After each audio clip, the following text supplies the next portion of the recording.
अवधूत चिंतन श्री गुरुदेव दत्त श्री स्वामी समर्थ। स्वामी भक्त हो, फक्त वर्षातून एकदाच येणारी दीप अमावस्या, आपण याला गटारी अमावस्या असं सुद्धा म्हणतो।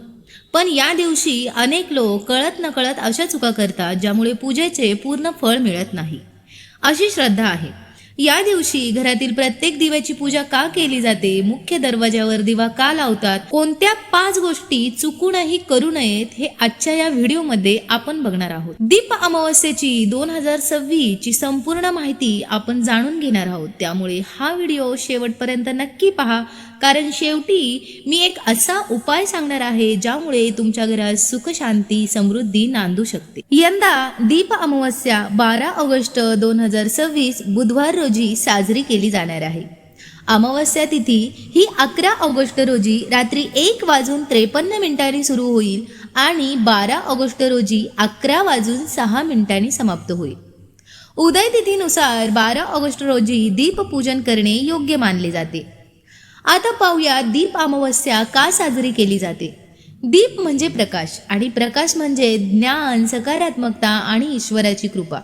आषाढ महिन्याचा शेवट आणि श्रावण महिन्याच्या स्वागताची तयारी म्हणून दीप अमावस्येला विशेष महत्त्व आहे। या दिवशी घरातील सर्व दिव्यांची पूजा करून त्यांच्या प्रती कृतज्ञता व्यक्त केली जाते। आता आपण बघूया दीपपूजनाची सोपी पूजाविधी। सर्वप्रथम घरातील पितळ, तांबे, चांदी किंवा मातीचे सर्व दिवे स्वच्छ धुवून घ्यावेत। देवघरात किंवा पाटावर लाल किंवा पिवळे वस्त्र अंथरून दिवे त्यावर मांडावेत। प्रत्येक दिव्यात तेल किंवा तूप घालून वात लावावी। दिवे प्रज्वलित करून त्यांना हळदी, कुंकू, अक्षदा आणि फुले अर्पण करावी। उदबत्ती, कापूर लावून आरती करावी।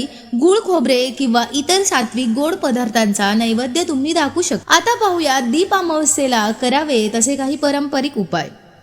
मुख्य दरवाजाच्या दोन्ही बाजूंना दीप अमावस्येच्या दिवशी संध्याकाळी दिवे लावावे। आपल्या सामर्थ्यानुसार गरजूंना अन्न किंवा वस्त्रदान करावे। अनेक कुटुंबांमध्ये पिंपळाच्या झाडाजवळ दिवा लावून प्रार्थना करण्याची सुद्धा परंपरा आहे। जर तुम्ही पिंपळाच्या झाडाखाली दिवा लावला तर तुमच्या आयुष्यातील जे काही संकट आहेत ती नक्कीच दूर होतात। घरात जर तुमच्या लहान मुलं असतील तर त्यांचे औक्षण करण्याची महाराष्ट्रात एक सुंदर परंपरा आजही जपली जाते। आता या दिवशी काय टाळावे तर घरात या दिवशी वादविवाद करू नयेत, तसेच मनात राग किंवा द्वेष कोणाबद्दलही ठेवू नये। सात्विक वातावरण राखण्याचा प्रयत्न करावा। दिवसभर शक्य असल्यास नामस्मरण आणि प्रार्थना करावी। आणि शेवटी एक महत्त्वाची गोष्ट ती म्हणजे दिवा फक्त घरात लावायचा नसतो, तो आपल्या मनातही पेटवायचा असतो। श्रद्धेचा दिवा जळत असेल तर जीवनातील कितीही अंधार असलेला आशाचा प्रकाश कधीच विझत नाही। म्हणून या दीपामावस्येला फक्त दिव्यांची पूजा करू नका, तर आपल्या मनातील नकारात्मक विचारांचाही त्याग करण्याचा संकल्प करा। जर ही माहिती आवडली असेल तर व्हिडिओला लाईक करा, आपल्या कुटुंबियांसोबत शेअर करा आणि अशाच आध्यात्मिक माहितीसाठी आपल्या सुप्रिया वाईज चॅनलला नक्की सबस्क्राईब करा। तोपर्यंत श्री स्वामी समर्थ, जय जय स्वामी समर्थ, धन्यवाद।